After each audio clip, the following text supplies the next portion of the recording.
नमस्कार।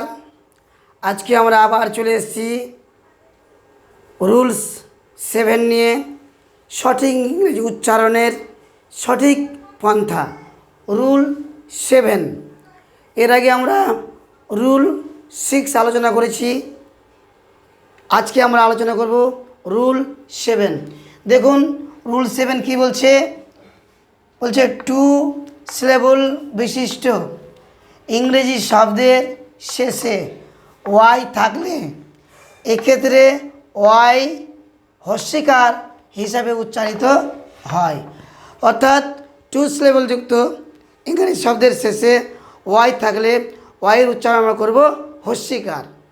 উদাহরণ দিলে আপনারা বুঝতে পারবেন। উদাহরণ দেখুন, যেমন বলছে CITY, উচ্চারণ কী করবো আমরা? সিটি মানে যে শহর।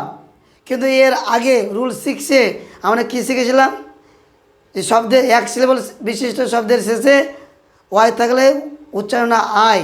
কিন্তু এখানে দেখুন দুই সিলেবল বিশিষ্ট ইংরেজি শব্দের শেষে ওয়াই থাকলে উচ্চারণ কি হস্যিকার। যেমন সিটি আমরা উচ্চারণ করলাম, সিটি মানে শহর। ঠিক তেমন দেখুন FUNNY, ফানি, ফানি মানে আনন্দ করা।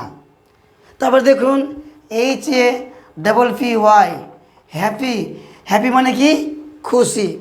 একই রকম দেখুন আরও উদাহরণ রয়েছে, আপনারা দেখলে বুঝতে পারবেন। MONEY,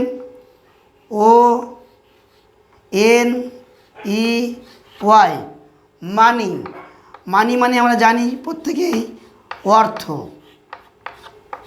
মানি মানে কি অর্থ। এরকম আরও অনেক ইংরেজি শব্দ রয়েছে দুই সিলেবল বিশিষ্ট যাদের শেষে ওয়াই হয়। আপনারা অবশ্যই কমেন্ট করে জানাবেন এবং লাইক করবেন, শেয়ার করবেন।